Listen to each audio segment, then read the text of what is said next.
Harvard University was founded in. Oh Jesus, dude, I'm gonna be so wrong. 1329. Okay, well, Harvard is in Boston, and the Pilgrims landed in 1620. Oh my god! Not great. How did I not put that together? Jesus Christ! I just threw out a random number. So God, man, I could be at Harvard in 10 minutes. 300 years before anyone set foot in the continent. All right, that's not great. 2, 1. Okay. Oh, right. Wow. Welcome in. We're back, We're so baby. bad. I missed you. Missed you too. I know. I didn't have anyone to hang out with. No recording. And you are having a tough time. What the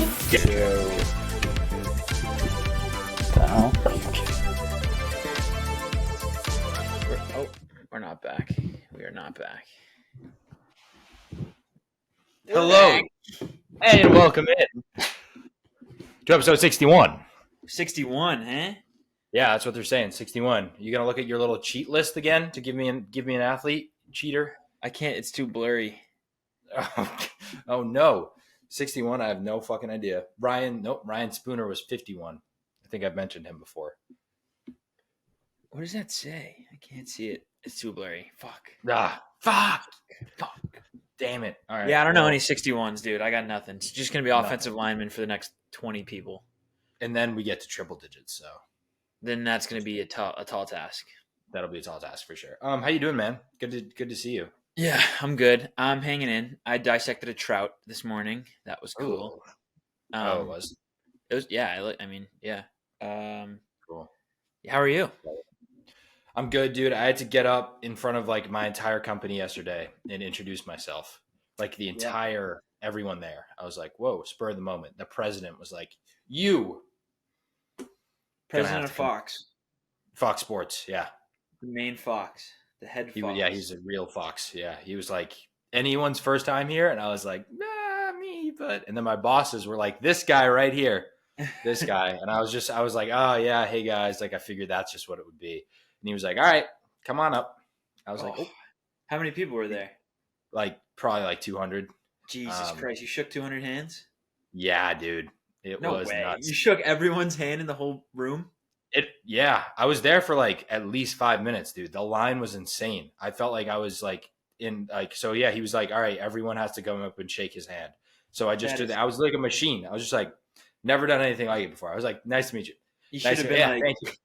You should have, after everyone's hand, you should have gave it a quick lick. That would have freaked them out. That would have freaked everyone out. Oh, man. Nice to meet you. They were talking about it. They're talking about it on the way out. They're like, you see that kid licked his hand after? Every single one of us. Every single one. Every single one. He kept doing it. Oh, my God. That can't be sanitary. No. Yeah. That was a lot of hands. I would every now and then mix in the like, because I love just with it when it's a regular handshake doing the like the pat on the sidearm. I love that. I think that's great. So I would cycle that in once every 8 handshakes. But for no rhyme or reason. You saw a white guy. No. So that was that, and then that was it. But yeah, nice. That was my day yesterday. So a little bit overwhelming. I could have said anything up there. I have no idea. I don't even know if I said my name. Yeah, I always like whenever I have to go present or like public speak, I always just I like my handshake and then my voice starts to quiver. Like no matter what I'm talking about, and it's like the worst because I'm like I'm just a normal guy, but for some reason right now I sound like I am being held hostage. I don't know what's going on. Yeah, it's crazy. The worst was like I got up there and this is the president obviously, and he's like, yeah, introduce your name, where you're from, and your sports teams, and I think I just said I'm from Boston like 7 times, and then he was like. I was like, he kept going with his presentation. I was like, all right, I'm going to, and he was like, no, stand up here. Maybe stand up there for the rest of his presentation. Nice. So were you like fitted out or no? Yeah, low key, which was good. Okay. I'm glad I was. Yeah. I mean, I wasn't fitted out, but I was wearing like a tight polo. So okay. Worked in my favor for sure. Good. I don't own any tight polos. That was huge. That was huge. But yeah, so that was my day yesterday. Nice. Really nice out here in sunny Los Angeles. It's been pretty nice here. I mean, it's been obviously like today was like mid 40s. Like there's a couple mid 40s days, but I'll take mid 40s over like mid 20s all day. So true. So Way true. better. And there's been a So couple true. days in like the 50s. It's supposed to touch 60 earlier this week. I played golf. I'm gonna play golf Oh, again, and I am just oh, like so back. oh, dude, that's the best. I miss golf like beyond words. Beyond words. Yeah, it was good to be back. It was good to be That's back. great. I like your Um, hat. Thank you. Mañana. That's Spanish for marinate. Tomorrow, I think. Close though. Close, Close. close, close, close, close, close, close, Um, close. Chop it yeah, up to close. that's gonna be my let me put you on of the week is golf. Okay, sweet. Let me put you on to Sweet. golf because it is awesome. Hanging out with your boys. I didn't have any beverages because I had enough the night before to take care of me for the rest of the weekend. Beautiful. But a good little I don't eat hot dog, but like even a chicken salad, Sandy at the turn. Oh, it's Sure. never good, but like it hits the spot. Like It's never food good, but the itself first is couple bad. bites. It's terrible, actually. It tastes terrible, but it hits the spot so well. Like after Yeah. 9 holes of golf, and you're just rejuvenated for the back nine. Mhm. And I just love golf. I mean, I've been playing my Where'd you, whole life, so where'd you play? that doesn't matter. Okay. Okay, it's more that Gotcha. I was out there. All right. Cool. The, That's fine. the price doesn't matter. I gotcha. The price doesn't matter for where I played. It's more that I just made an appearance on the golf course. Perfect. Yeah. I'm perfect. That's great. My put you on. Let me put you on of the week is Kevin Sullivan, 14-year-old from Pennsylvania. I think You he's love from them, the dude. Philly. You love those young boys. Again, you got to stop with that because that sounds weird when you say that. That's That's what got not. Diddy in trouble. You hear about that? Let me not the same thing. I did. This is not what I'm saying. Kevin Sullivan just played for the Philadelphia Union Academy, soccer player. Absolute beast apparently because Man City just signed him. Man City publicly claimed that he's the best 14-year-old soccer player in the world. And he's an American, so that would be huge for the It's program. called soccer. Hashtag. It's called soccer. Maybe get I don't know, but he's going to be a dog apparently. So Philadelphia that's Union, one of the best academies in the world. That's obviously known. It's crazy. They've like churned out like a bunch of kids like that have been like all the American kids. Oh, really? I was being super sarcastic. I thought Philadelphia Union was just a women's thing. I don't know why. Yeah, no, MLS team. Okay. Yep, big time. Cool, What a cool. woman's thing? Like what a woman's what? Like a union for women? I was thinking of what's her name? Gabrielle Union. Uh-huh. Is she a soccer player? No, actress. Okay. Really? Yeah, was in Bad Boys. What else was she in? I mean, a bunch of stuff in like the 90s and early 2000s. She's an act. I thought she played soccer. Gabrielle Union. I'm trying to think. Are there other unions? Yeah, no, she was in Bad Boys, Bring It On, Think Like a Man, 10 Things I Hate About You. Oh, yeah, I know her. Yeah. Love and Basketball. Yeah. Oh, wait, that's Dwayne Wade's wife. Yes, led with that. Okay. I'm following. You get it And now? she's from Philadelphia? I don't know. I don't know why. I don't know. She was from Nebraska. What What am I thinking about? I thought there was no idea. Huh. What is possibly the connection? Because I've Besides heard Philadelphia Union before, and I'm like, oh yeah, that's a women's thing, like something to do with women. I don't know. That's Gabrielle Union's club. There's no other unions. Last I don't name. know. Women. I can't think of any. Oh my god, that's a woman's thing. All right, we'll move past it. We'll move past it. We'll move Now you past don't it. keep moving. All right, what do we got on the docket for today? Today we got. We're gonna start off with a red hot Red Sox team, which we love they here. are. We'll then transfer into a little draft. A little. I don't know how many picks you did, but a mock draft version 1. 12 pick mock draft from Matt Doherty, his first of many. One. Pumped about We'll it. talk March Madness because that's happening, and we're a sports podcast, so we kind of have to. And then at the end, we're gonna do a little number game. It's gonna be.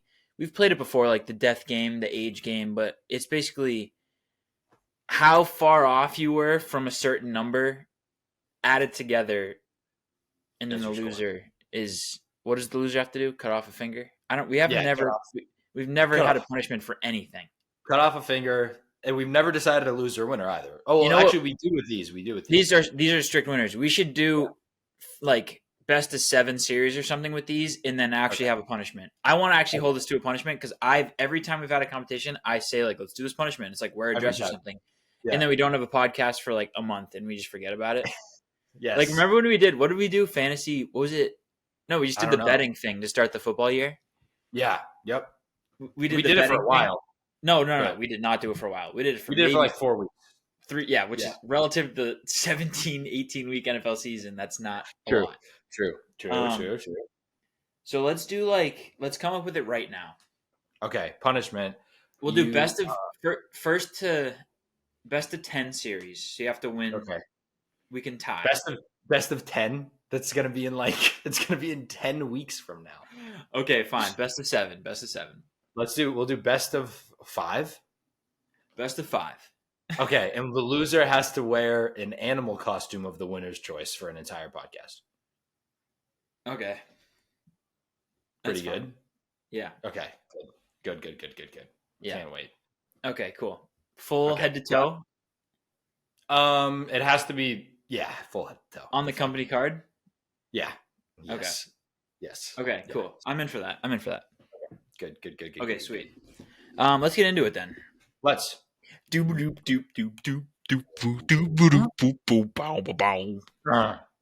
we're back from the break. This is it. We're back. So this is our weekly Boston sports update segment, except that we just have the Boston Red Sox here because that's all that matters right now, I think. Yes, true that. This team is fucking on fire. I want to say that because I'm getting nervous that I'm going to believe. Mm-hmm. And I almost don't want to because I watched a lot of them last year and I know how terrible this team is. Right, but I am going to believe. You're going to make me believe. Rafaela. Sedane Rafaela. Awesome. He's from Curacao. Okay. That's cool. Yeah. That's cool. Yeah. Hell yeah. Which is probably not how you pronounce that either. Yeah, it sounds. I know what you mean though, so that's all that matters. Okay, cool. That's also is that spelled the same way as the blue drink that you put in the drinks? Ciroc? No. It's like Curacao. Lapis lazuli, the blue stuff. That's no. I don't know, but I know one of the C's has a little squiggly underneath it. Blue. One of those jobs. Yeah. One of those jobs. A little squiggly underneath the C. I think it's the second C. Blue Curacao. That's a thing. The listeners know. Okay. You don't know, dude. Hell yeah. Okay. You guys know. Red Sox are on fire, and I say that, and they were split the first series, so not that on fire against the vaunted Seattle Mariners. Yeah, who supposedly has the best rotation in baseball, and our starting pitchers absolutely outshined them. Yeah, they did. Yeah, so through our first rotation, our first 5 guys, we have the best ERA in baseball, which I'm sure won't change throughout the whole year. Nope. And there's not that many games left in the season. I think it's like a 20 game season. Yeah, 20 game season, something like that. We are a pitching first baseball club. Pitching that first. That is our strength. That is our strength. Andrew Bailey. Yeah, who's that guy? Who's that? You don't know who he is? No idea. Andrew Bailey is our pitching coach who was hired last November. Used to play baseball with Craig Breslow. Okay. When they played baseball together. Yep. Right out of... Huh? Yale guy, maybe? No, keep going.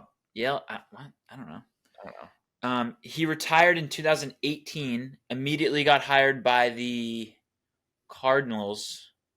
No. Angels. I mix those two up all the time. Angels. They were all right. And then he went to the Giants.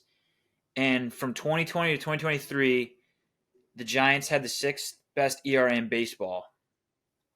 And they don't have any this is a casual baseball fan here. They don't have any crazy notable pitchers. Like, think of a Giants pitcher in the last 3 years. You can't. No, I can't. No, I couldn't name a Giants player. To be fair, I couldn't name a Giants player. But it's not like he's working with like the Dodgers bullpen. You know, it's like the Giants. They don't spend as much money as these big clubs, although they kind of are a big club because they've won World Series. Whatever. 3.8 ERA in those 3 years. He comes to the Red Sox. He's kind of reinventing this bullpen. He's focusing on strikes and outs early in the count, which I mean, it took it took people that long to figure this out. I could have told you that. Maybe let's Could've focus told on you the that. strikes and outs. But Throw what do I strikes. know? What were they But- before? They're like, let's throw some balls in there and hit Okay. base hit. So yeah, we're again going to preface we're stupid people. I read this article, skimmed it right before this. It says his two things are strikes and outs early in counts, which cool, I'm all in for. And the second one was like throwing off speeds over fastballs, which I'm fine with. But those two things don't seem to. They're contradicting tasks. But either way, we had 27 strikeouts and 1 walk in the first series versus the Mariners, which was awesome. And then we absolutely lit up the Oakland Athletics last night, which I know who are terrible, but it doesn't matter. I might be able to play for. Yeah, I might be able to play for that. Yeah, but I'm all in. I'm just all in. Yeah, I love this team. Tyler O'Neill is awesome if he can stay healthy. He already has Jacked, huh? Jacked guy. Jacked. Did you see that play from the first? I think it was the first game, opening day, and he like caught like a ground ball came to the outfield, and he just like came up throwing and did a full front flip. Oh, that's awesome. Yeah, that is amazing. The only part of the Red Sox that I have watched is Rafael making that diving catch and Tyler O'Neill getting up to bat once and like taking a strike, and then I had to turn it off because I was at work. Okay, yeah, I mean, I tried to watch it last night and it's just nowhere to be found. Yeah, Nesson, right, which is like a battle to get streamed. It's like $200 a year, so. Oh yeah, nope, not doing that. Nope. Yeah, I'm excited though. If we can add a couple guys at the deadline, like we just have vibes. I think this locker room is filled with vibes. And once you get in the playoffs, like anything can happen. The last couple of years, the 6th seed, like 6th ranked team in the playoffs has made it to the World Series. I think the Red Sox need to be buyers. I'm not saying at all this Red Sox team is a contender by any means. Like we're saying, try and squeak into the playoffs. But if you can add a couple guys here or there, lengthen your bullpen, and we sneak in the playoffs, I wouldn't be surprised if we win a series or two. That's all I'm saying. All I'm saying. If we make the playoffs, it'll be in the most competitive division in sports. Maybe I will be blown away. If we make the playoffs, though, probably all the wild card spots would have to come into the AL East, which I don't know if that's possible, but that's what would have to happen. I think it is, right? Yeah. I mean, it could have last year if the Red Sox had won like 5 more games or whatever, right? Yeah, something like that. So, but yeah, that's exciting. The Pirates are undefeated, and so are the Tigers, just like everyone expected. The Tigers, yeah, good ball club. Yep. Did you see the Cubs entrance, their home opener? They had like a great pyrotechnics setup where they had the players run out of the bullpen. They like announced them, and it was like a firework that you could buy at Party City. Okay. Like, why even have it? Oh, really? Okay, that's a bummer. It was like embarrassing. That's how I saw it because everyone was like, "This is insanity! How bad this is!" And I think it was on April Fool's Day, so I'm not sure if it was a joke or not. But it was like they should have two little like things of fire. They'd be like Dansby Swanson, and then it was like, sweet. That's awesome. That's really that's awesome. Shout out Wrigley Field. Yeah, I'm all in on baseball right now just because it's early in the season. I do this with every sport. Like, once it starts, I'll watch for the first 3 weeks, and then I won't watch. There's so many baseball games. There's so many. But it's got to be easier with football. I do with football. I love football. I watch the first, 7 weeks, and then the middle of the season, I'm like, I can't watch every game. Can't do it. Even with the Celtics. The Celtics are my favorite team in sports, and I'm just like, I haven't been following. Like, I think they played yesterday, and I didn't watch. They beat the Hornets. My problem is I'm on the West Coast, and it's like 6 p.m., and I'm like getting ready to go home, whatever. Obviously, my work schedule's a little weird. And then it's like, oh, all the games are over. I'm like, oh, okay. Yeah. So, I guess that's that. Well, the Red Sox played at 10 o'clock. They play tonight at 10. Yeah, they've been on the West Coast, which has been cool. But again, don't know where to watch them. So, right, true. That. Try my best. I'll probably just imagine. Yeah, that's all I got. All I'm saying is we are playing very well right now, and that being said, we're only 3-2. But if we can make something happen here, I think we got some good vibes on the team. If we can find some decent pitching, if Andrew Bailey has these guys in order, and we make a little playoff run, I will be obviously I'll be all in. But I actually love this team. I'm starting to love this team. I love the guys. Jaron Duran with the bleached hair. He's so fucking fast. So fast. Yeah. Okay. Sweet. That's you. He's our leadoff guy. Yeah. He stole 3 bases in the first 3 innings. Okay. Welcome to the game. Welcome to the show. And then Tristan Casas is awesome if he can start to rake. I think Trevor Story is going to be a key factor because he supposedly can't hit at all. and he's batting third. Huh. I was listening to Felger and Maz the other day, like in the background, and they said something about how his batting average outside of the Rockies stadium is like less than 200. Okay. Good. Which is terrible. That's great. Horrible. But, add a couple guys at the deadline. Bring up some of these young studs. Marcelo Meyer can play shortstop. Bring him in. I love it. Sedane Rafaela is a stud. He's only like 23. Yeah. Bellows 24. Yeah, dude. I actually love this team. I'm not. Should we even make any trades? I'm not. Yeah, man, I love this team. Trade the guys I don't know yet. Trade the guys down in the AAA ball. Who's the second baseman? Whatever. Even though he hit a bomb. If that was that him?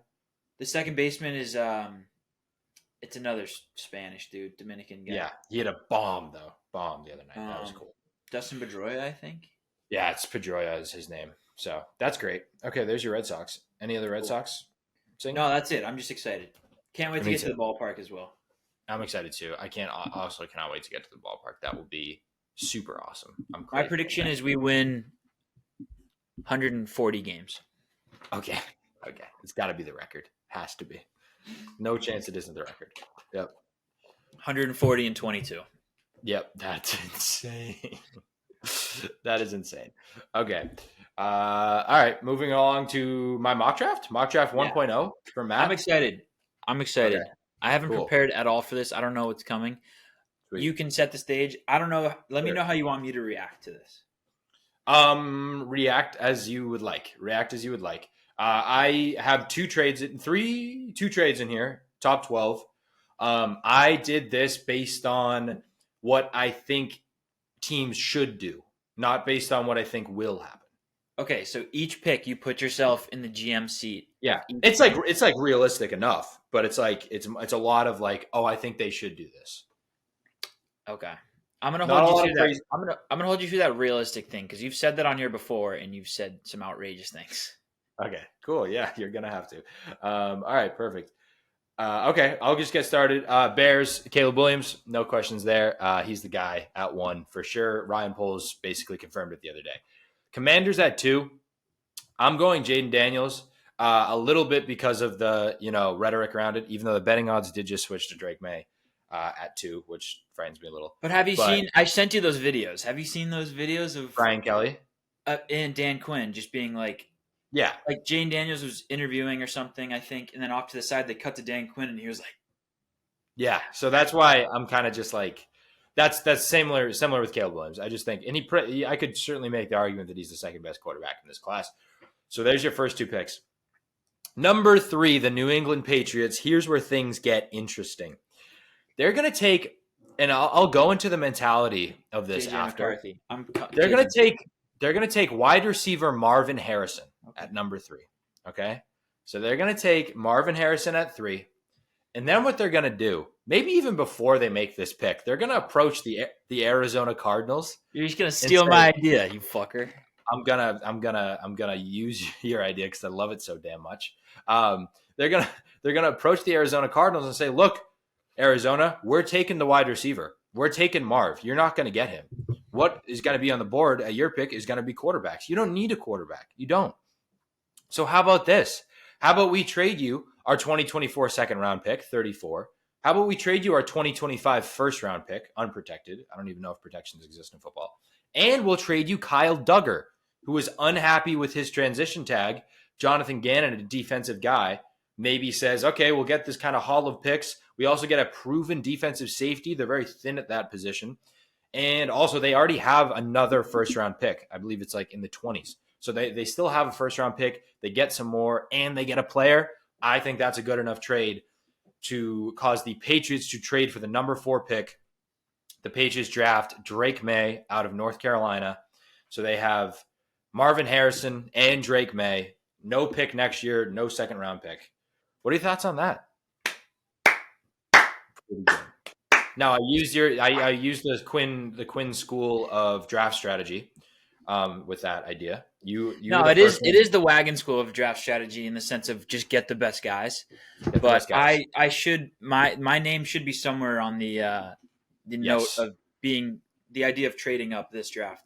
I love that. First off, Mhm. I'm in on Drake May totally because I heard someone say that like in any other draft he would be a clear cut number one overall pick, I heard that as well. and I think Jaden would be as well. Um, he definitely has his flaws, which seem to be like he can't do the simple stuff, which seems to be more fixable than like a lot of other problems that quarterbacks have. Yes. It's obviously not a problem you want to have because you want to get the simple stuff done, but I feel like that's one of those skills that you learn after sitting a season with Jacoby Brissett. Like he'll teach you the Me easy too. stuff to do Me because too. that's what a backup quarterback has to do is the easy stuff. I love Marvin Harrison. Obviously, he's Take the this best guy. insane talent that we haven't seen ever. Yep. No, I love it. I love it. As long as the Cardinals are in on that, I'm sure they are. That was my question. Do you think my package was enough? I honestly thought the Duggar piece was pretty big. Yeah, I Just because think it they're is. getting He's a a good starter. young player. I mean, They're getting maybe a starter.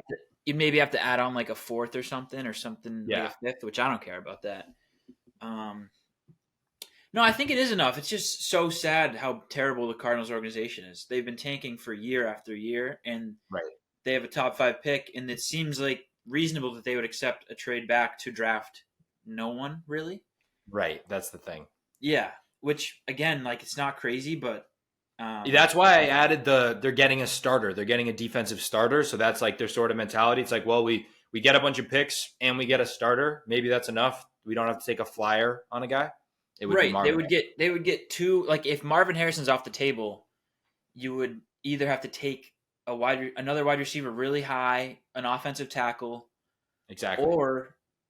or you could get 2 picks in the top 35 this year, a proven starter who's young, and like a first round pick next year. Like it's not. That seems like a Right. great offer if I were the Cardinals. Right. All right. That's great. I love that. So you're out on JJ McCarthy? Not out, obviously. I'm not saying out, but I'm not out, but it's like it seems I went a lot of different ways last week, and it just seems like a what are we doing type of thing. right. Like Drake May's physical tools are insane. Like there's nothing like the bad stuff about Drake May is that again, like we're gonna have to reel him in a little bit and teach him some things. But like everyone who talks about this guy is like, oh my god, like it's Drake May. Are you serious? And then where JJ, it's a lot of vibe and mystique and aura and all what he could be. And obviously, I'm all in on that in a vacuum. Me too, but that's also Trey Lance talk, kind of. Exactly, of course. And Zach Wilson talk. And again, they're different college backgrounds. That's why I believe in JJ a little more. But just if you're comparing it to Drake May, it's like, why? Let's just take Drake May. You know, like let's not be dumb. Let's not be dumb. That being said, welcome to the 5th pick that the Chargers have, which I honestly do believe they will trade this pick just because of what Harbaugh has been sort of bloviating about. And I think the perfect candidate to take this pick is the Minnesota Vikings. I think the Vikings trade their first round pick, the 11, and their first round pick. They have 2 first round picks, so they trade them both. They're the 11 overall and the 23rd overall. And I threw in a 2025 third as well for the Chargers' 5th overall pick. So the Chargers get 2 first round picks and next year's third for the 5th overall. And the Vikings select JJ McCarthy at 5. Okay. Yeah. So 3 QBs in the top 5. 4. Excuse me. 4 in the top 5. Yep. 4 QBs in the top 5. Yeah. I mean, the way talks have been going, it doesn't seem crazy. I'd say I feel like one quarterback is going to drop. I think I don't so know too. what it is. It just maybe it's just because the last year stuff with Penix, not Penix. Excuse me. What's his name? Will Levis. Will Levis, yeah. No, he's on the Titans. My bad. Yeah. Maybe that's why I'm thinking that, just recency bias, but that wouldn't surprise me at all if that's what happens, and that seems like a match up that's been rumored to be happening in the media. So yeah, I could see that. It's a great situation for him. It'd be a great situation for him. Then we go 6. I got the Giants taking Malik Neighbors. It's a very popular pick, but it just makes sense. Yeah. Like he might be just similarly to the Jaden and Drake conversation, like he's clear cut number 1 receiver in most drafts. He just happens to be behind Marv. And the Giants are so thin at wide receiver. So a lot of OBJ comparisons with him. A lot of what comparisons? OBJ comparisons. And I don't know if that's just the LSU going to the Giants thing, but a lot of people say like OBJ, but bigger. So. Okay. Yeah. OBJ is not too small either. That's got to be the pick that that is wrong because everyone has it. It's like the the upset. It's like New Mexico State over Yeah. Clemson. Yeah. That will be the Giants will end up trading up to like the 3rd pick and take Marv or something like that. Yeah, right. Something crazy. Yeah, I agree. But that's not crazy. He's supposed to be like people are saying some people are saying he's like even better than Marvin Harrison, which is not crazy. Yeah, he's really good. I mean, again, this draft is loaded on offense. It's nuts. The Titans, I have them going Joe Alt out of Notre Dame.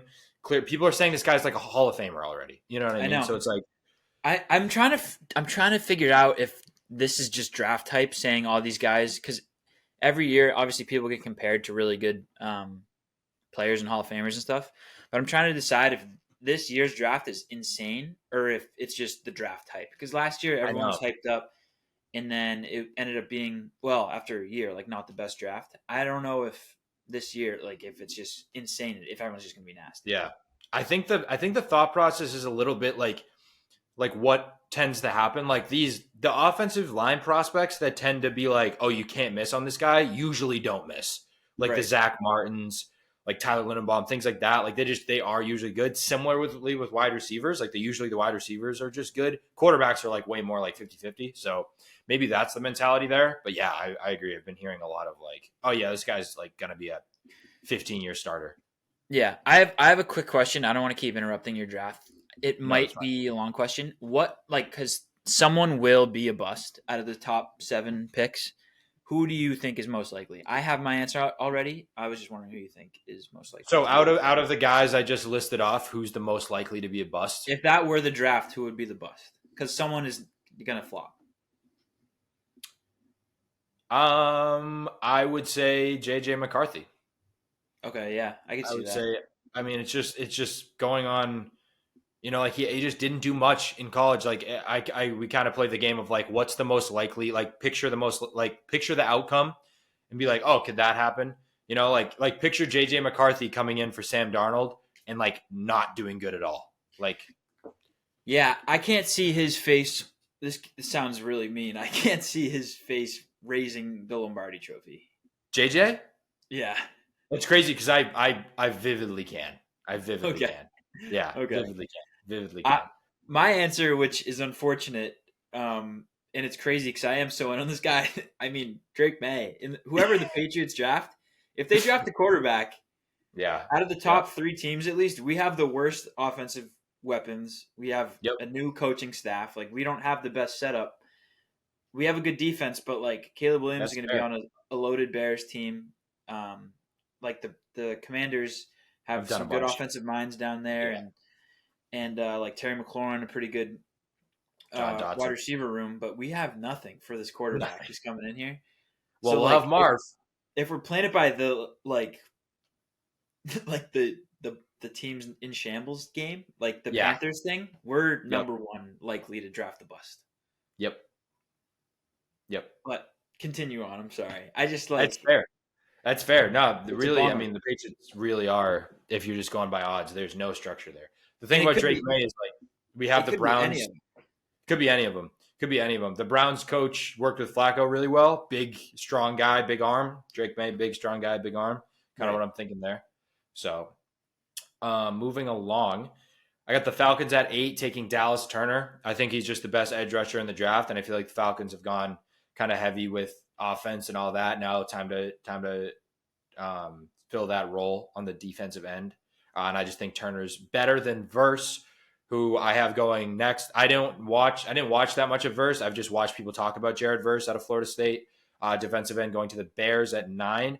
Originally, I would have the Bears taking a wide out, but since they've done so much this offseason in terms of acquiring wide receivers and weapons and running backs, I think, you know, they get this guy, Jared Verse, who's a lot of people really like on the defensive end. Pair him up with Montez Sweat. You got a good little thing going all of a sudden on that D line. I like that. Jets at 10. I thought a lot of different things here, but I landed on Olufashano out of Penn State, the left tackle. Again, I don't know that much about him. I just know that people really like him. They also like the other tackle. It's like this guy, Fashanu, Alt, and the other guy, I want to say he's out of Oregon State. He has a long name. I forget. Apologies.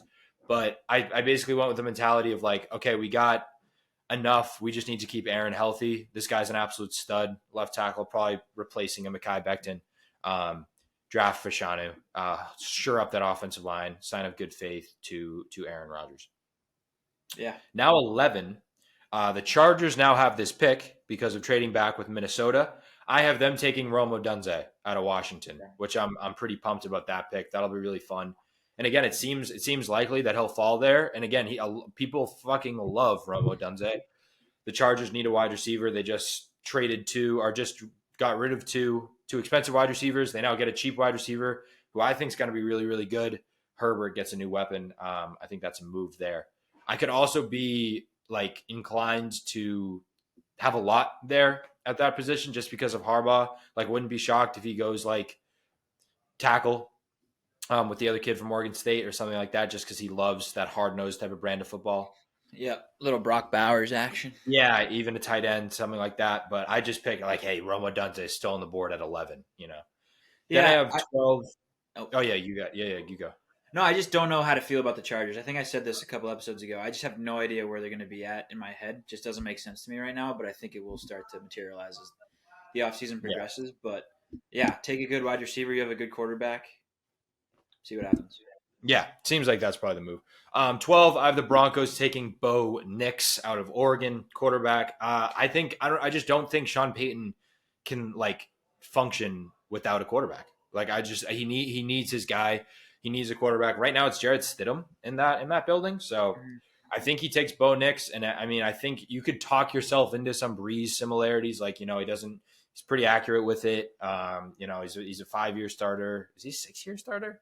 He's at least a 5-year starter. I think he got hurt for a whole year. I think he redshirted and then had a COVID year. So I don't know if those are starting years, but yeah. Yeah. Well, again, a lot of snaps experience in college. He's a guy where you're like, you could probably put him in week 1 and it might not be as catastrophic as a Drake May or something like that, just because he's now obviously the ceiling in theory is much lower.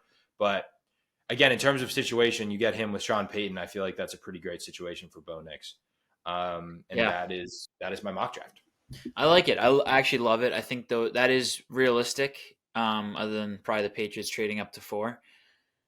But it's not the craziest thing that's ever happened. I like all those picks. I think it's would be a good draft if that happened the way it did, and would be have some fun storylines. So I think that's a great first edition, Matt. Cool. Thank you. I have a question for you. Okay. How mad are you if the Patriots take JJ McCarthy at number 3? Are you livid? Are you perturbed? I don't think I'm mad at all. Because they've talked so relentlessly about if you're going to select a quarterback at 3, he's got to be the guy. Like everyone in the room has to be in agreement. You got to know he's the guy. So that means if they're taking kind of a flyer because he's projected to go lower, if you're taking a flyer of him at 3, you know he's the guy. Like, it's not worth trading back a couple picks because he could go. You know that you have a plan and you have a stud in JJ McCarthy because, like they're saying, and like you got to agree on it. You got to know that he's the one that's going to be the next face of the franchise. So I wouldn't be upset. I'd be watching Drake May probably light up, for the Broncos or something, like light up the AFC West or something would make me upset. Right. I think also it's like, I missed out on. Yeah. I would never blame them. I don't think if like they take Drake May and it fails, it's like, all right, but if they take, I think no matter who we take next year, it's going to be ugly just because we have a bad team right now. Yeah. So I'm not too concerned in the near future. I wouldn't be mad right away. I would probably start diving into JJ and I would commit to him. Mm-hmm. But I definitely don't get as good of vibes out of JJ as I do Drake May. Maybe that's because I'm a UNC fan. Right. Drake May is an absolute dog. All right. That's all I got. All right. College basketball. I say college basketball because both genders appear to be taking all sorts of headlines this week, which is very cool to see. We don't see gender on this podcast. Oh, my fault. We don't see gender. College basketball. My fault. Yeah, I have a bunch of things I want to discuss. I guess the first one being now both of our brackets are officially dead because my bracket was dead. I don't think I had a single team in the Elite Eight. So yeah, for you, your beloved North Carolina Tar Heels lost, which I am very sorry about. I know you. It's okay. I just had a big future on them, and I love this team more than I love waking up in the morning, so it's not that big a deal. Right, not a big deal. And then for me, conversely, the thing that put me out was the Duke Blue Devils losing. So that is a bit poetic there. But Mm-hmm.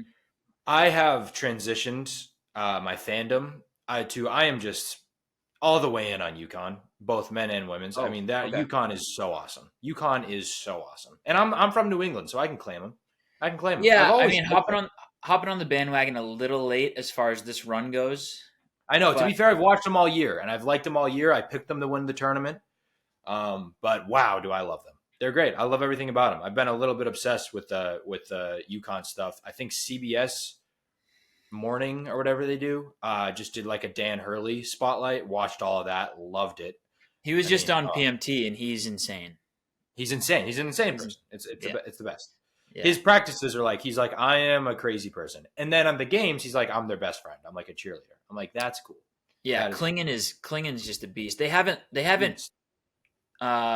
won a game by less than 13 in the last 2 tournaments. It's nuts. It's Yeah, nuts. just doesn't. And he's happen. like, yeah, it's because we suck in close games, so we just blow teams out. I'm like, all right, Yeah. that's a great strategy. Great idea. Great idea, Dan. Great Yeah. idea. But I love this team. I love Paige Beckers. Paige Beckers is all time. Paige Beckers is a Yeah, keeper. I mean, I haven't been too on her because she was hurt the whole year. Kind of. Yeah. didn't Well, then play. she was last year as well. She was like, oh, the greatest freshman ever, greatest prospect ever. Then was hurt for a while. Then came Mhm. back and is now fucking balling again. There's, I think, a legitimate case to be made that she's the best player in the country. I don't but- think so. So, okay, Paige Beckers or Caitlin Clark, who's the best player in the country? You think Caitlin Clark? Yeah, I mean, she has the most points out of anyone that's ever played college basketball, and she's like 3rd in assists. Yeah, she's cracked. She's cracked. And she But Paige, the way I'm showing respect to the rest of the Iowa team because they played really well. But the narrative is that it's basically just Caitlin Clark on that Iowa team, and she scored 40 points against a stacked LSU team and put them away. yeah, and Paige Beckers is on a team with Aaliyah Boston. I think that's her name, right? She's really good. She's still in college? I don't know. Aaliyah Edwards. I'm so sorry. Aaliyah Okay. Edwards. I was gonna say her name's definitely Aaliyah, but my fault. Yeah, that you're right. Aaliyah Edwards though is really good, really really good. But yeah, Caitlin Clark's absolutely correct. I don't even know. No, Paige Beckers is really good. She just hasn't been playing, so it's tough to compare the two.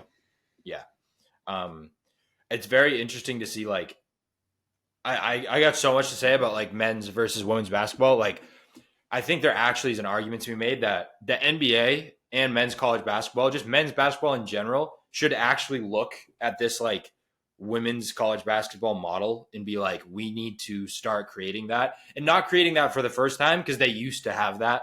Like that's, and I say it in this regard, like the WNBA is in such a position to succeed. I don't know if they will. Well, you're talking about the energy. I'm talking about the familiarity with stars. Like we just spent 2 years, really 4 years, but like 2 years with Caitlin Clark, getting to know her, getting to know how awesome she is. We've had Paige Beckers for 4 years since she was a freshman. Really, we have Juju Watkins, who's a freshman, who's gonna like she could break Caitlin Clark's record. You know what I mean? She's I think this is just because Caitlin Clark will do one NIL deal and make more than she'll ever make in the WNBA. Yeah, well, that's the problem. I think a lot of players in the NBA in like the men's college side we're going to start seeing that because we should. Yeah, a lot of these guys like Zach Edey, who he clearly knows he's not going to be like a crazy NBA player with a bunch of big contracts. So he's staying for 4 years at these schools and getting a lot more NIL deals. So I think we'll start to see it a little bit more. But you are right, the familiarity thing is big, and the matchups are big. Like when I saw the women's bracket come out, it was like, oh, we could see LSU in Iowa in the Elite Eight or something like that'd be awesome. But who knows if it'll happen because there's upsets. There's also no upsets in the women's bracket. No. It's just the top teams are so much better than the bad teams. So much better. You don't see that in the men's side. So like, say like there's got to be an example from this year, but whatever. Like your favorite team, Kentucky, like they are one of the favorites to win it all, and they just lose in the first round. Like you've been expecting them to play Marquette or something in the Final Four, whatever you've been looking forward to, and then they just get bounced in the first hour of March Madness. So yeah, I think that's why there's more. There's a lot bigger games in the women's side because there's less upsets. Yeah. And it's just like, we don't, I mean, the last time we really had college stars that we cared about, I think was Zion and John Morant. And that's like what, like at this point, like 5 years ago. And right. I'm talking college stars that we cared about that we knew were going to be drafted in the top 5, you know, like Yeah. we had Ben Caro, who was like, no one talked about, who all we talked about was that he sweated a bunch, you know, like, Yeah. and we had Wembanyama who wasn't here. We have all these foreign guys who aren't in the US, so we don't know them.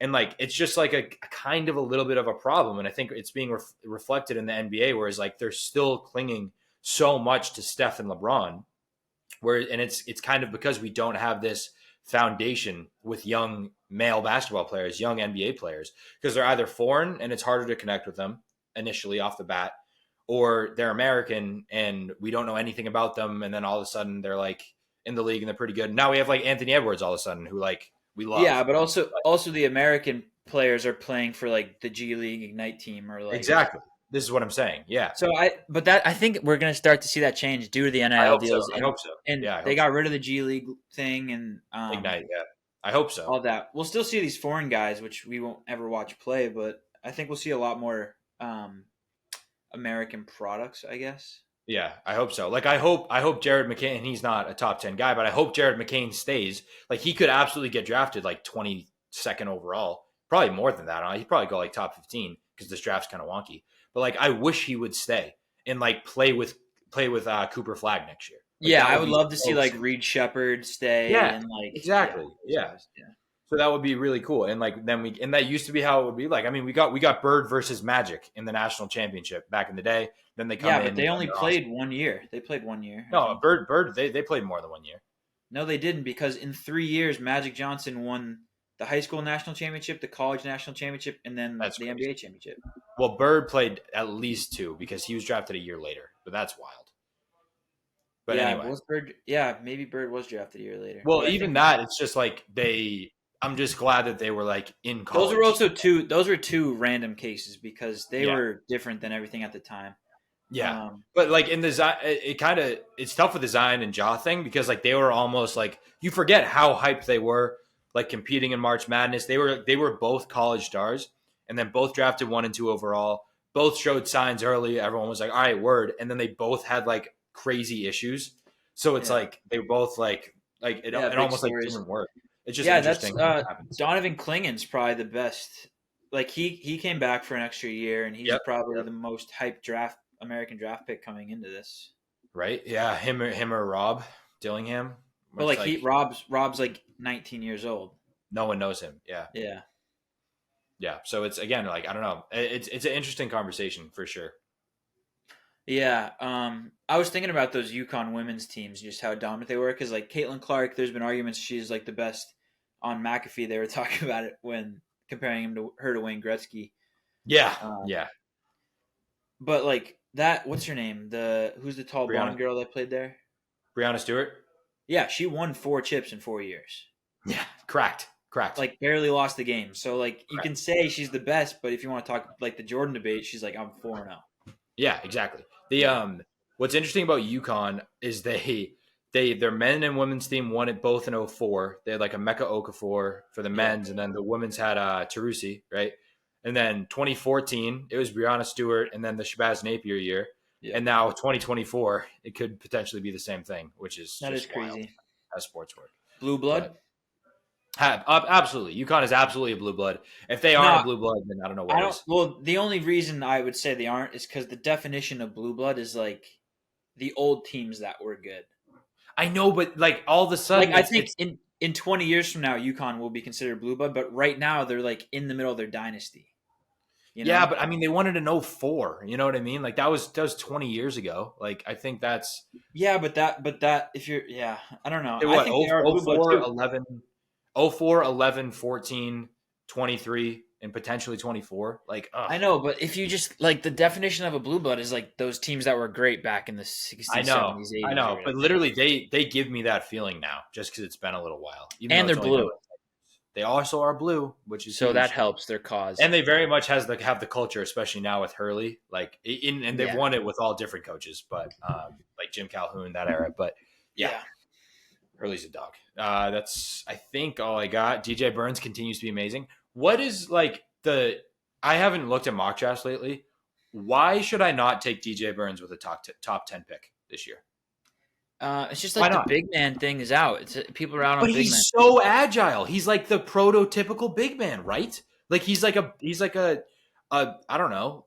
Like he can move. He can really move. No, he can move his feet, but it's just not the way the NBA works anymore. I agree. I wrote my notes for March Madness where I love big men but hate the officiating because the officiating's screwed right now. That's what I was gonna say. That this Purdue game I'm excited for because Zach Edey's getting a lot of hate and I get it. I don't hate Zach Edey. Obviously, he's tall and that's annoying. But like his game, I actually don't hate his game at all because I love a big man that has good footwork and can like figure it out. And he's another one of the guys that's been around, stayed around for 4 years. But the way it's officiated, like he shot, I think it said he was like the 5th player ever to shoot more than 400 free throws in their career, or this in a year. That is absurd. In a year. So he's just like kind of like a free throw merchant, and it's not his fault. It's just because the game has strayed away from the inside work, and now he just can't be officiated normally.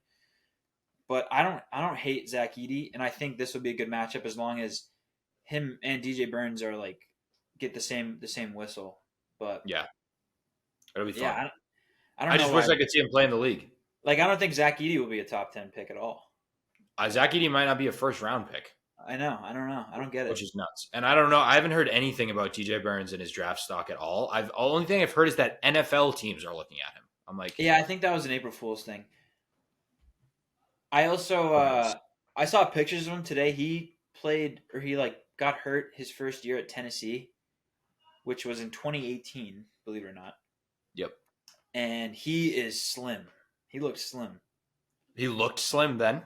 Yeah, he tacked on like 150 pounds. Okay. So that may be a red flag. Yeah, yeah. Maybe a red flag. I think it's just more like, yeah, I don't know what I was going to say. I had nothing. I don't know why I said that. I have no reason. Cool. But like, I bet the Nuggets will draft him in the second round and he'll be good. Because you see Jokic was like, man, I love big lefty. I was watching a game before press conference. I love a big lefty.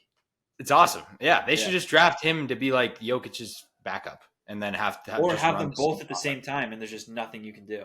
Just pure mass. Oh God, pure mass. Pure mass. We're putting out a mass lineup. Mass lineup. All right. It's like when you can sort your lineups in 2K based on like height, 3-point shooting, speed, whatever, and then just mass lineup. Kyle Lowry, get him out there. Yeah, get him out there, please. That's all I got. I had one more thing, please. Here, which. This might not make the podcast. And I want to preface this with the fact that I am in no place at all to really make comments on these things. Brave. The Angel Reese stuff, it's obviously very controversial. I'm going to do my best because I was someone that like wasn't a fan of her for the past couple tournaments, whatever it was. I've changed that narrative because I was just mad that she was trash talking she was trash talking and it was kind of unprovoked. But, like, if someone else did that, like, in the men's side, I wouldn't be as upset.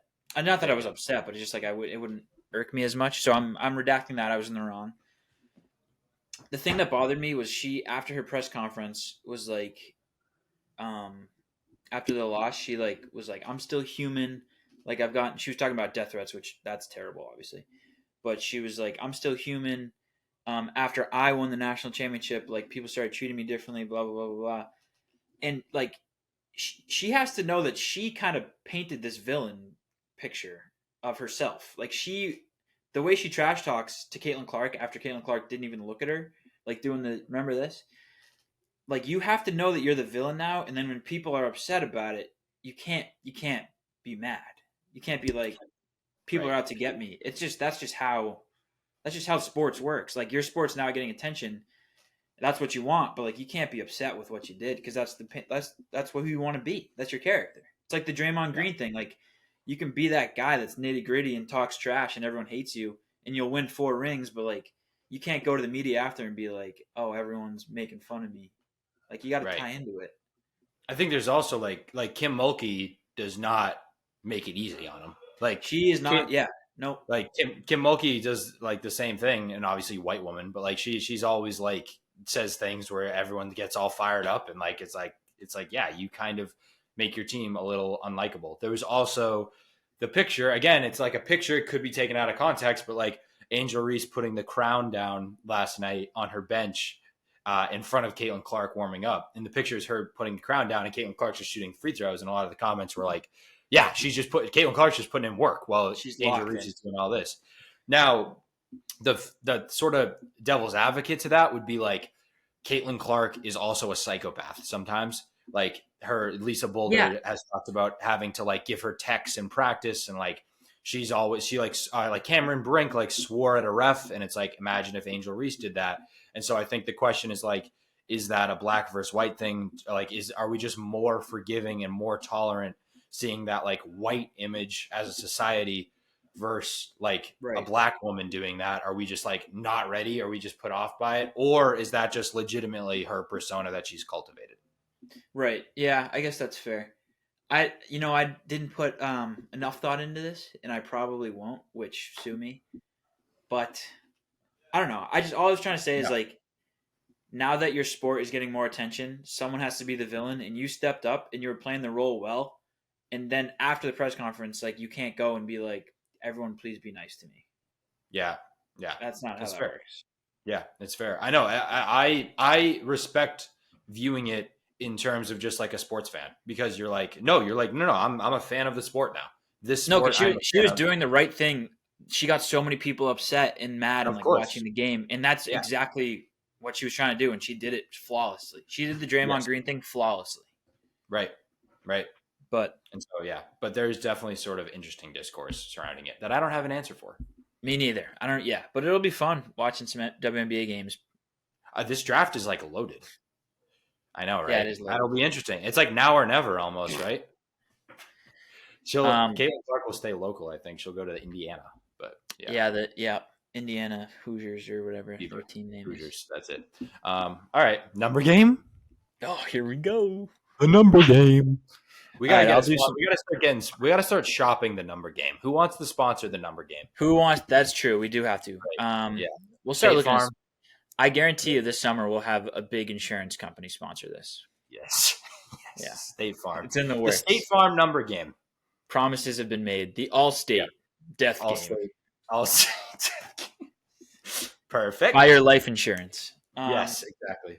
All right, I'll keep that. So if you need a reminder how this number game works, it's a combination of – so basically we'll say an event or someone's age or when they died, something of that can – like if I said, when did JFK die? Like what year? Matt would guess. And then however far off he is from the actual number, that's his score for that round. And then whoever it's like golf, low score wins. Got it? We're doing 4 rounds. Yes, 4 rounds. And the difference of this game, we're just doing anything that a number can be the answer to, basically. Right. So it could be like how many home runs did Barry Bonds hit? Okay. A year? Yeah, anything like that. Okay, do you want me to read all 4 of mine at first? Should we go 1-on-1? Yeah, how do you think we should do this? Maybe let's go 1-on-1. Okay, 1-on-1. Let's do 1-on-1 because then we'll know. It'll build more suspense. Yeah, I have to get this question. Okay, so I can keep track if you want, or if you are already. I'm keeping track as well. It's going to be a lot of page turns and loud numbers, but whatever. Good. Okay, you get the calculator. I'll just write it down. Okay, perfect. All right, my first one. Yep. When was the fax machine invented? The first fax machine. The first fax machine. What year was it invented? I'm going to go with 1965. Okay. Better than if you guessed like 400. It was 1843. You're kidding me. You are kidding me. 1843. That's remarkable. That's what? That's 122. 122. I just calculated. That's crazy. That's a insanity, great question. Right? Because I feel like you started hearing about them a lot in like the 80s and 90s. So I'm like, all right, it was probably made like 20 years earlier. I have a feeling it wasn't as advanced as the ones in the 80s and 90s. Right. It was probably more like the ones where you like tap buttons and it like sends it not too far. Or something. Well, because I was like, were they using fax machines in World War II? I'm like, I don't think so. They definitely were. They definitely were. Right? Definitely were. That is wild. I do remember some like Western movies of them being like, "Oh, we'll go to the like." My dad watched a lot of Westerns, so like I remember them being like, "Go send a trans whatever they." Yeah, that's true. Shit. That's what that was. All right, good question. Good question. Thank you. All right, my question: when did the WNBA start? I'll take 2 answers because there's like a year when it was founded and then the year it actually started playing. Okay, when did James? I'm just trying to figure out the NBA was the WNBA. The WNBA. I know. I'm just trying to get I'm just trying to get a basis. Got it. Okay, that was probably like the NBA was probably like the 50s ish. I'm gonna say 1978. Okay. Okay. All right. The WNBA started in 1997. Oh, all right. That's not terrible. Yeah, so not bad at all. But there wasn't really. I feel like I remember. You know what? They had college basketball way before that for women. Yeah. That's 19 for you. I should have known that because they were talking about when Caitlin Clark broke the record. That other, I forget her name, the other lady who had a ton of points as well, but they didn't count it for some reason. Oh yeah. And she, for like the first 10 years of her career after college, played for like the Harlem Globetrotters, and then they invented the WNBA, and then she just went there and became a Hall of Famer. Yeah. Okay, that's good. Cool. Okay. Okay, my next one. Yep. When did the first wagon cross the Oregon Trail? Oh my God. Okay. All right. I should know. See, I should know the dates of the Oregon Trail. You know what I mean? I definitely should. Although, should you? Because who knows that? Right. I'm gonna go. Man, because I'm like the gold rush. You know. Right. So I'm gonna go 1845. Matthew, that was great. Same year as the fax machine, 1843. Wow. Let's go. Because I said the 1849, the 49ers. That's the gold rush. So I'm like, it's got to be in that same era. That's great. Right? That's really good. I looked up. I saw that on Twitter that the fax machine and the Oregon Trail same year.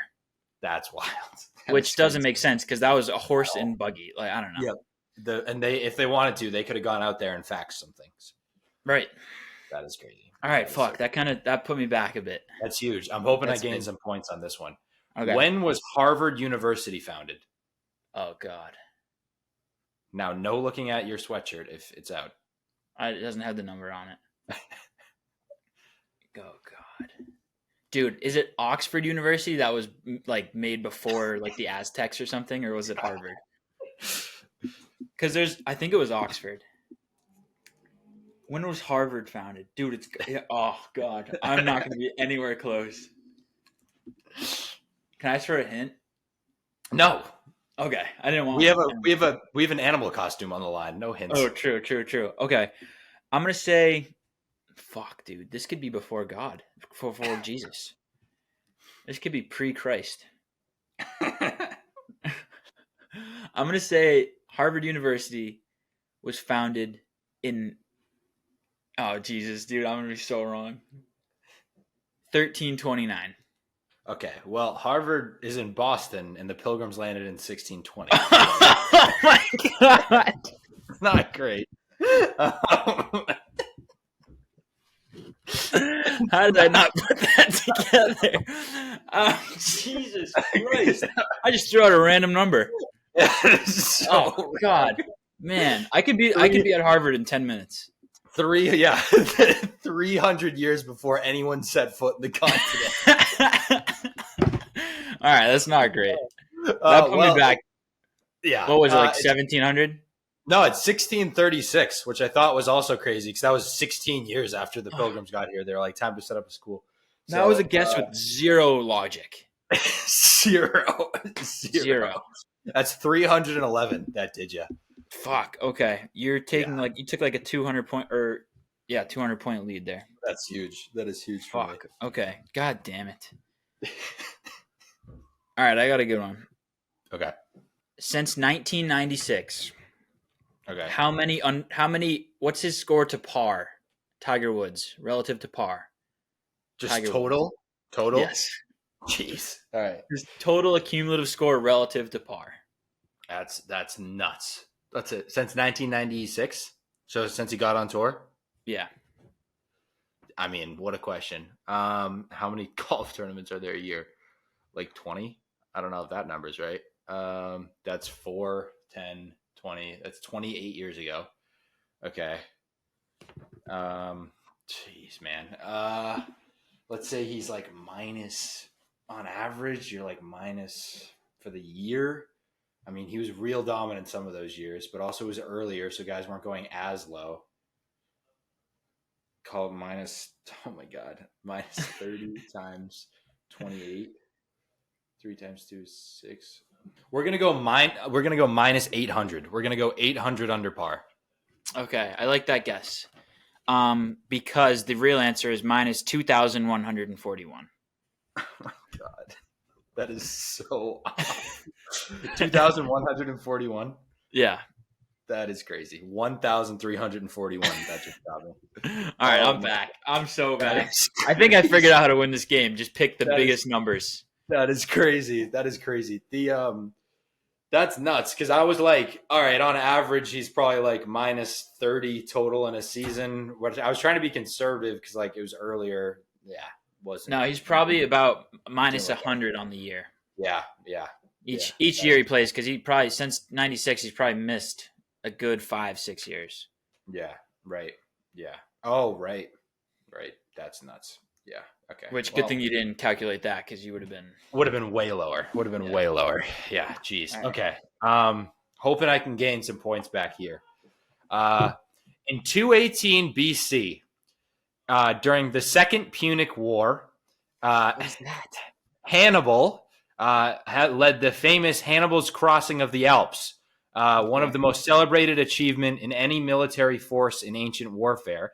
Hannibal led his Carthaginian army over the Alps and into Italy to take the war directly to the Roman Republic, bypassing Roman and allied land garrisons and Roman naval dominance. My question for you is, how many elephants did he have with him in his army? I mean, what did you look up to find this? That's fucking insanity.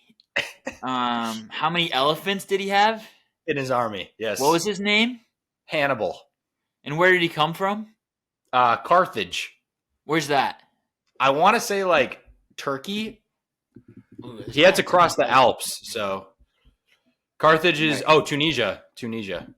Oh, Tunisia's in Africa. So he brought them. Yeah. Okay. But he went around and crossed the mountains. That was his whole thing. Very famous. Okay, so he had. They're to like, pass, no one will never. They probably didn't survive Lebanon. A lot of elephants. Right. Because the war. Right. Okay. What year was this again? This was 218 BCE, so 218 years before Jesus Christ was born. Okay, I don't know elephant populations back then. They're not too big now. I'm gonna say he had. Oh man, he went from Italy to France. He crossed the Alps with these elephants. Yeah. He went from northern Italy down, I think. Okay. Yeah. Okay, I'm gonna say 400. Okay, he had 37. No, not that many. I thought it would be like a crazy number because yeah, they all died too during that expedition. I think one survived during that expedition. Weird. Yeah, that's so weird. What are you fucking? Of course they died. We're going through the Alps. You think we should bring the elephants? Yeah, bring them. Let's bring 37. Bring 37 elephants. All right, so that's 363 for you. Where are we at heading into the final round? I'm in the thousands. I'm at 13, carry the 1, 9. I'm at 693. Okay. And you're at 3. You're at 1,495. So not okay. Need a big round here. Round. Yeah. And unfortunately, my you already won because my question is not. You're about 800 shy. Okay, great. My question is not going to lend that much of an answer, but okay. Mine will only put you more in a deficit. Okay, good. Okay, in the year 2022. Okay. How many barrels of beer were sold in the United States? In the year 2022, how many barrels of beer? I mean, and I don't know what defines a barrel. I have no idea. This is going to be a bummer because I'm gonna be like historically in a point deficit here. like, I'm not gonna lie. To make up this deficit, you would have to ask me how many stars are there, or something like astronomical. How many grains of sand are on the Earth? How many stars are there? I'm gonna go. I'm sorry, you said in the U.S. In the U.S. alone.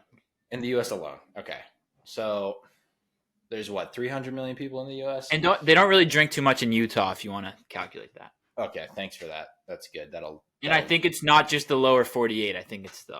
Okay, that'll factor in. I'm gonna go with 100 million. Okay, not a bad guess. Okay. You were only 141.4 billion short. Are you serious?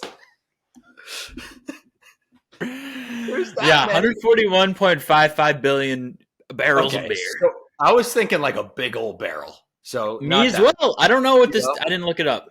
Yeah. Okay. Wow. So a lot of beer. So I'll just mark you down. I'll just round to like 150 billion. Yeah, I mean the question that I'm about to ask you, like the highest you could possibly guess is 20. So okay. Yeah. Didn't really play this one right. No, maybe we should limit it because I could just. Yeah. No, it's not limited. No, I think maybe we could do like 2 questions are insane numbers, and then 2 questions have to have the answer like under 100 or something. Or 2 of them have to be like dates. Yeah. One of them can be anything, but like can't be a crazy number, and then one of them can be like whatever you want. Yeah. Okay, that's good. Well, how many actors have played Batman in either TV or animated anything? Okay, I'm gonna guess 130 billion. Okay, you were off. The answer is 12. Fuck. Yeah. So who won? Barely. I think I still won by 10 billion. Yeah, barely. Wait, you said only how many? 12. Damn, I would have guessed more than that. Yeah. Well, you did. I did. You I did guess more than that. You guessed 100. All right, so 1-0. 1-0. This is why it's a series. I did not strategize that well. I mean, you got to. It's not a series till the road team wins. That's right. Right. And that was a home game for me. It felt like. Okay, yeah, no, it did. I mean, how'd you like my elephant question though? That was a good one. I feel like you've maybe brought it up before or something, or I've seen a tweet about it, or I've seen something about that. But I was just like, I know somebody used elephants a lot back in the day. Who was it? Oh, it's Hannibal. Then I found out about his crossing of the Alps. How many elephants did he have then? Yeah, not great. The Harvard answer for me, not great. Really bad. Really bad. I got an honorable mention here. Okay, yes. Because Rajon Rondo retired today. Wow, I didn't know that. Officially retired, I believe. Celtics legend. Maybe my favorite athlete of all time. Okay. The reason I watch basketball and love the Celtics. How many career assists does Rajon Rondo have? That was going to be my 4th question, and then I realized it would be funny to have you be off by 100 billion. Yep, that would be great. How many career assists does Rajon Rondo have? It's tricky because I don't know how many John Stockton have. I'm gonna go like 10,000. Okay, he's like 7,500. I think. Okay, that's not. I think Stockton has like less than 20,000. But yeah, that's what I more thought, than 10,000, somewhere in there. Yeah. Okay. Cool. I'm fine with that answer. Yeah, not bad. That would have been. I should have asked you that. That would have been closer, but also less. I needed to lock up a win. That was insane. I was like, "Oh fuck it, I'll just go big with 100 million." No. Several hundred billion. Fuck it. Also, by the way, what a far too big of a number. Right? Oh my God. What are we doing? What are we doing? Barrels? Barrels of beer. Barrels of beer. Not But beer, you said it yourself. barrels. You said how many people did you say live in the US? 300 million. And then you said 100 million barrels are sold. So 1 in 3 people is drinking 1 barrel a year. Yeah, that was silly. That was dumb. Well, half of them are not 21. Not half? No way. Half. I also probably drink a barrel in a weekend. Not half. Oh, I don't know. Apparently, I don't know what barrel is. I don't know either. In my mind, I'm thinking of like a Donkey Kong barrel. Me too. Yeah, me too. What? Like a keg? Is a keg a barrel? Probably. Yeah.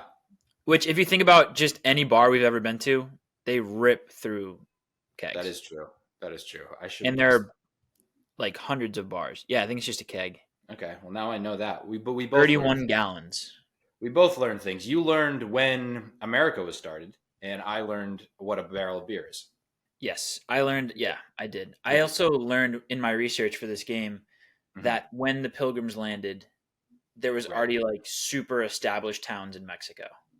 Oh yeah, the Aztecs. Yeah, all of them. Yeah. No, like there was like it wasn't like tribes. It was like the Spanish had established like the Spanish. Hernan Cortez in them. Oh, interesting. Yeah. Nice. They went there and had like town halls and shit by the time we already landed. Oh hell yeah! And we discovered it all. We discovered the new world. Discovered it. Yep. Shout out. Discovered it. Shout out our hometown. Right. Yep. That's it. Thanks for watching. Thanks for listening. Okay. Great podcast. Great Masters podcast coming up. Get excited. Get excited.